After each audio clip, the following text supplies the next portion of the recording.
Under the amber glow of the Grand Ole Opry stage, a single spotlight can transform a farmhand into a folk hero, or exile a legend in the space of one off-key moment. Country music's most sacred circle has crowned stars, but it has also erased them with ruthless efficiency. Tonight we step through the side door history tries to keep locked and follow 15 artists who dared, faltered, or simply refused to play by the unwritten rules. Their stories throb with fiddle strings, shattered bottles, and backstage whispers that never made the radio. Spade Cooley greeted audiences with a grin as wide as the Texas plains, but behind that grin burned jealousy as hot as stage lights. In April 1961, he returned home convinced his wife had betrayed him. The rage that followed ended her life and detonated his own. Newspapers splashed the grisly details across front pages, and Opry executives needed only one meeting to strike his name from every roster.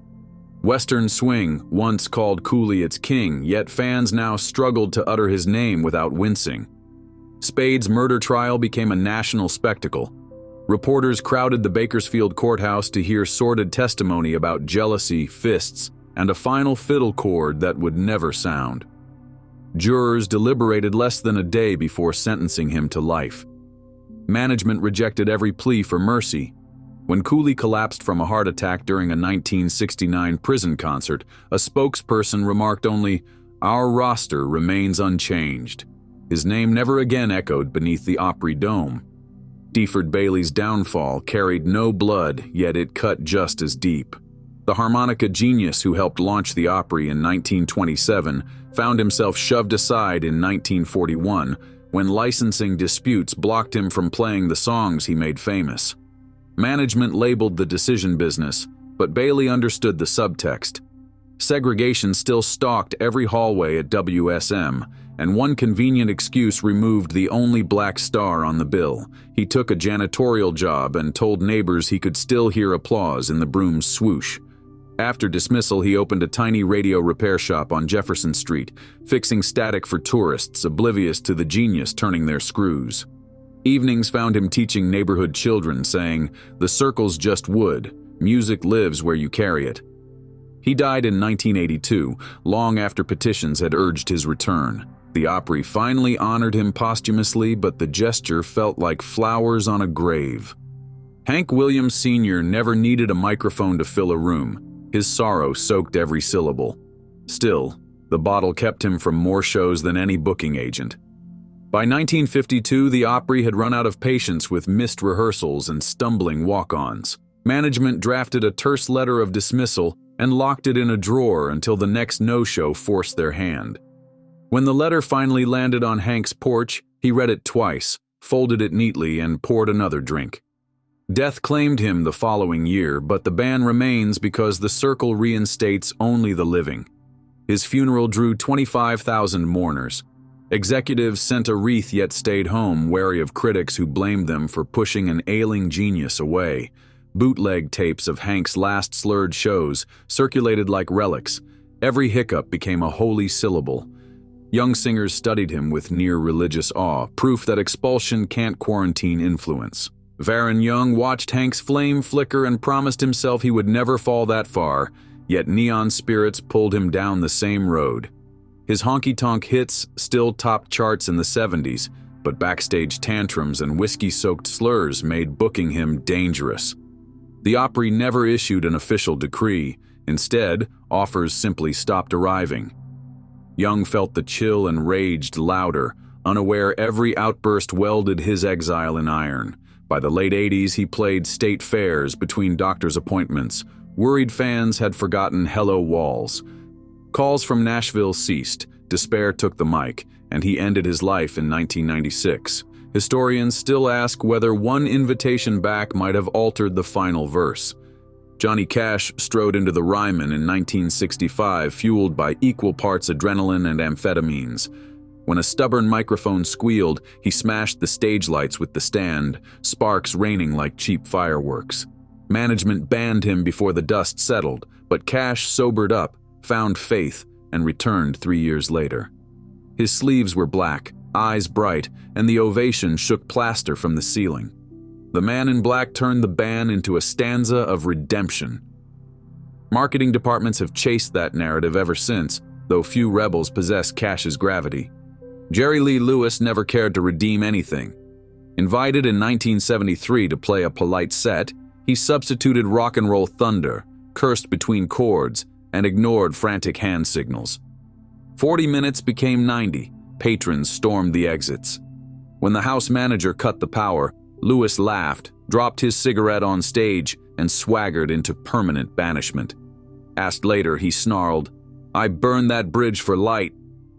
His band status became a chant at concerts, and video of that rampage racks up millions of views every year, proving the circle can't fence out the internet crowd. Johnny Paycheck carved his legend out of bar fights and outlaw anthems. A prison sentence for shooting a man sealed his chances at membership. Insiders say the application never reached the committee. The envelope hit the trash once his name appeared on the return address. Paycheck shrugged and kept touring roadhouses where gravel rough songs were currency. Skeeter Davis faced exile for a single sentence. In 1973, police arrested members of a youth prayer group for singing on a Nashville street.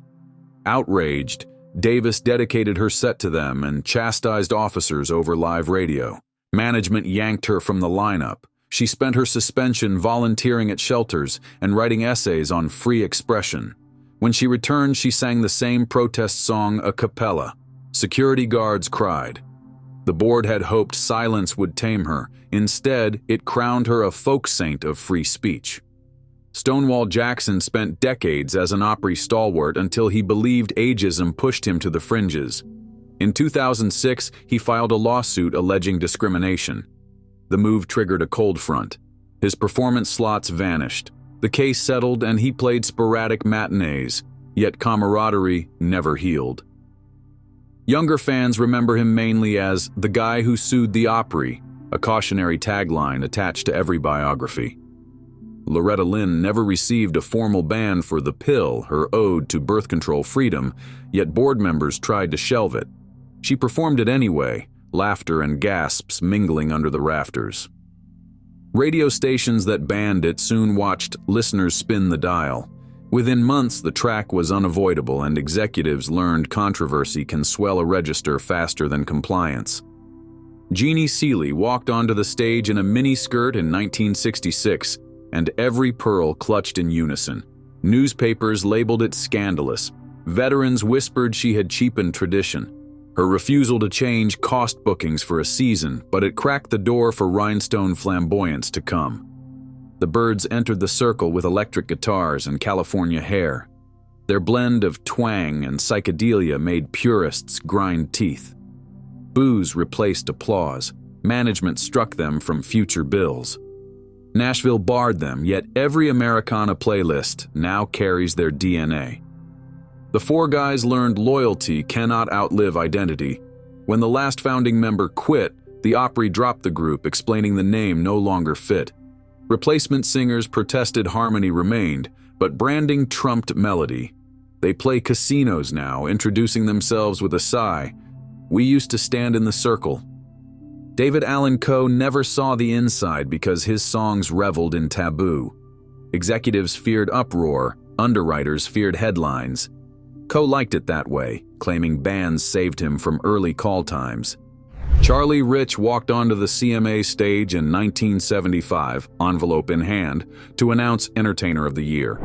Seeing John Denver's name, he struck a lighter and burned the card, sneering at pop dilution.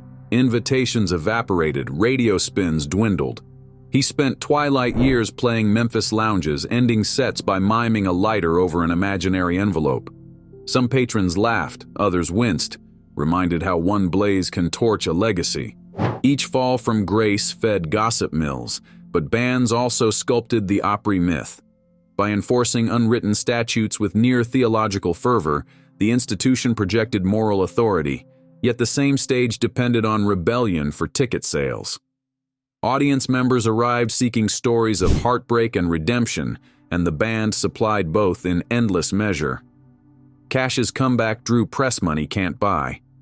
Skeeter's reinstatement painted management as merciful without having changed a policy. Behind the curtain, Musicians argued whether the circle was sanctuary or prison yard. Some felt safe knowing standards existed. Others heard chains clinking beneath the steel guitar. Younger acts learned quickly to toe an invisible line, whispered cautionary tales referencing smashed lights and shattered marriages like road signs reading "Danger Ahead." Meanwhile, country music evolved outside the walls. Rockabilly riffs, feminist lyrics, and psychedelic twang stormed airwaves, proving audiences craved risk as much as comfort. The institution responded slowly, inviting fringe artists, pairing tradition with experimentation on themed nights. But the memory of bands lingered. Streaming platforms rewrote the map. Fans discover outlaw catalogs and algorithmic playlists. Unaware songs were once taboo. The circle that excludes cannot halt digital resurrection. Yet the badge of having been banned still sparkles online. Documentary directors pitch series titled Opry Outcasts, and investors line up. Inside the modern Opry, LED screens glow where curtains once hung, and camera cranes sweep pews for live stream angles.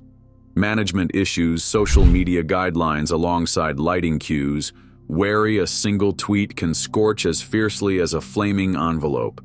Still, the blacklist endures, expanded to hateful rhetoric, violent imagery, or anything threatening sponsor comfort.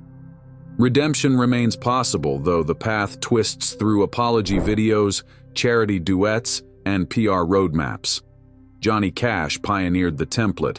Skeeter Davis leveraged community support. Others, like Spade Cooley, closed all doors with irreversible acts. Each scandal tests whether the board leans toward mercy or precedent. Fans, empowered by comment sections, lobby both sides. As we trace these stories, a pattern emerges. The Grand Ole Opry mirrors America's struggle with progress and preservation. It exalts rugged individuality while demanding conformity, punishes sin, yet sells tickets to confession. The tension between stage lights and shadows fuels the very art it seeks to police. So picture that spotlight again, a perfect circle on ancient boards. Imagine you are standing there, guitar buzzing, dreams humming behind your eyes. Would you play it safe, repeating yesterday's melody, or risk a bold lyric that could end everything? Remember the 15 artists who crossed that line, some in fury, some in principle, some by tragic mistake. Their echoes linger in every steel string bend and every hush before applause. These tales echo through backstage corridors. New inductees hear whispers, one misstep and your history. Yet the same rookies binge outlaw documentaries, secretly wondering if rebellion might carve their names deeper into myth. Today, the blacklist lives under new labels, social media policies, sponsor clauses, streaming rules, but the lever still clicks with practiced ease. A 3 a.m. tweet can spark exile before breakfast, yet digital platforms also soften bans. A song barred from one stage can chart globally by sunset. The Grand Ole Opry endures because it balances reverence and risk, safety and sparks. Its circle is both altar and anvil, sanctifying tradition while forging controversy into legend. The 15 artists we followed prove a paradox. You can be cast out and still conquer hearts. You can obey every rule and still be forgotten. So when the spotlight finds you, guitar humming against your ribs, ask whether you'll color inside lines or scratch new ones in the wood.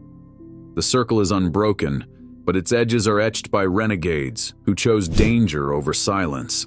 Their echoes ride every steel string bend, urging brave souls to play something the rules have never heard. Remember, silence may keep you safe, but risk writes the verses that outlast empires, vibrating forever through bar rooms, headphones, hayfields, and the stubborn hearts of dreamers. Yet bands never strike a single performer alone. They ripple outward like shock waves across an entire road family. When Jerry Lee vanished from the schedule, his steel guitar sidemen hawked treasured instruments to cover rent. After Stonewall Jackson sued, 2 longtime bus drivers who depended on his tour lost their health insurance overnight. Lighting techs, merch sellers, Even cafe owners near the Ryman feel the tremor each time management yanks a name from the billboard. The circle's justice, swift and surgical, leaves collateral damage that rarely makes liner note lore. Families absorb the blow in private. Faron Young's teenage son arrived at school the morning tabloids splashed rumors of another backstage tirade. Classmates repeated late-night jokes while teachers offered awkward sympathy. Deford Bailey's grandchildren visited the Country Music Hall of Fame and pointed at his photograph, then asked why he had spent decades repairing radios in a basement shop. Hank Williams's mother kept every rejection letter in a biscuit tin, reading them aloud to no one after midnight, as though an invisible jury might reconsider. The Opry's Blacklist writes unsung verses of anxiety, foreclosure, and fractured pride inside kitchens far from neon honky-tonks. Executives insist expulsions happen only in extreme cases, but artists whisper that cautionary lightning can flash for lesser storms. In 1994, a neo-traditional baritone planned to debut a song applauding same-sex devotion. A vice president slid the lyric sheet back across the desk and suggested waiting for the culture to catch up. The singer relented, the song disappeared, and no official ban was recorded. Yet the absence echoed like a hidden track. Years later, bootleg demos surfaced online, igniting forums with disbelief that a simple love ballad once menaced Music Row. The board issued a 2-sentence statement about evolving values, an admission that unspoken censorship can sting as sharply as public exile. Technology has blurred the board's control panel. A drunken backstage rant now streaks across social media before dawn, cloned across reaction channels and lyric breakdown podcasts. Where mid-century managers could buy negative photographs from a single tabloid, modern damage control chases screen recordings multiplying by the second. This omnipresence makes lifetime bans rarer, sponsors fear appearing draconian, yet cultivates softer punishments, midnight slot assignments, mysteriously canceled showcases, and algorithmic silence from corporate playlists. Fans notice the vanishing act and craft conspiracy threads, sometimes forcing reversals with hashtags larger than any radio audience the Opry has ever enjoyed. Grassroots energy once moved by mailed cassette now mobilizes in seconds. When Skeeter Davis disappeared from the Friday lineup, college DJs flooded dorm hallways with her gospel records. Today, a single TikTok mashup can catapult a forgotten outlaw to chart resurgence and corner management into negotiations. Loretta Lynn's story clips amass millions of views from teenagers baffled that birth control lyrics were ever taboo. Each viral wave chips at the granite of tradition, reminding gatekeepers that the circle's perimeter is porous in the digital age. Yet controversy itself is profitable. Visitors queue for tours guided by docents who recount Cash's microphone massacre with theatrical flair, then usher them into a gift shop selling replica mic stands pre-dented like Johnny's. Beside rhinestone keychains sits a true crime paperback titled Murder on the Fiddle, the Spade Cooley Story, outselling wholesome hymn collections 3-1. Corporate flyers preach family values, while souvenir racks monetize rebellion, proving the institution depends on both sanctity and scandal to stay solvent. Redemption, when granted, often mirrors America's favorite archetype, the fallen man who repents and rises. Cash returned draped in black humility. Skeeter framed her protest as Christian compassion. But Deford Bailey, whose only offense was being black and brilliant during Jim Crow broadcasting, never received the encore such narratives promise. David Allan Coe, whose lyrics courted every taboo, still fills biker festivals, while Jeannie Seeley's fashion rebellion is now a tourist trivia answer. Which sins deserve permanent exile and which qualify for resurrection? The pattern reveals a ledger less about morality than market calculations, a truth whispered in green rooms yet rarely admitted from the pulpit. Modern hopefuls rehearse brand maintenance alongside harmonies. Agents audit tweets, stylists vet t-shirt slogans, and publicists practice crisis simulations in rented boardrooms. A mistimed meme can exile a rookie faster than a busted chorus. Still, authenticity whispers from the wings, tempting them to risk a raw confession that might electrify or eviscerate their future. The spotlight remains the same incandescent judge, yet its verdict now reverberates through endless replays and reaction gifs that never fade. Legends learn, apprentices watch. If you enjoyed this video, like and subscribe, and also click the next video shown on your screen.